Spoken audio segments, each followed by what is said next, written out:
శోభా గారు చెప్పండి. ఈ చెట్టు ఏంటి? ఇది కామంచి అండి.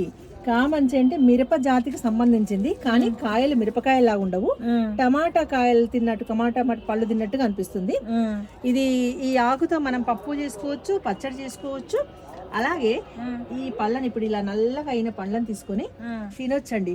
రోజు తినొచ్చు. రోజు 2 పళ్ళు తింటే ఆరోగ్యానికి ఎంతో మంచిదటండి. ఈ చిన్న 2 పళ్ళు తింటే చాలు. ఈ చిన్న పళ్ళు 2 తింటే ఆరోగ్యానికి చాలా హెల్త్ అంటండి. మనకు ఆ రోజు కావాల్సినటువంటి ఉత్సాహము, బలము, శక్తి అన్ని వస్తాయి అన్నట్టు. నాకు శక్తి వచ్చేసింది. అలా మేము గార్డెనింగ్ చేస్తూ మా వారు నేను రోజు తింటుంటాం. సరే ఒక 2 తింటాం. ఎక్కువ ఉన్నప్పుడు పిల్లలకి కిందకి తీసుకెళ్తాను. అదే అట్లా మళ్ళీ అవే విత్తనాలు పడి మొక్కలు వస్తాయండి. కొత్త మొక్కలు వస్తాయి. ఈ ఆకులు మనం పచ్చడి చేసుకోవచ్చు, పప్పులో వేసుకోవచ్చు. అవునా? ఆకుకూర, తోటకూర లాగా వండుకోవచ్చు. దీనివల్ల ఏంటో ఇంకేమన్నా బెనిఫిట్స్? ఐరన్, ఫుల్గా ఐరన్ ఉంటుంది.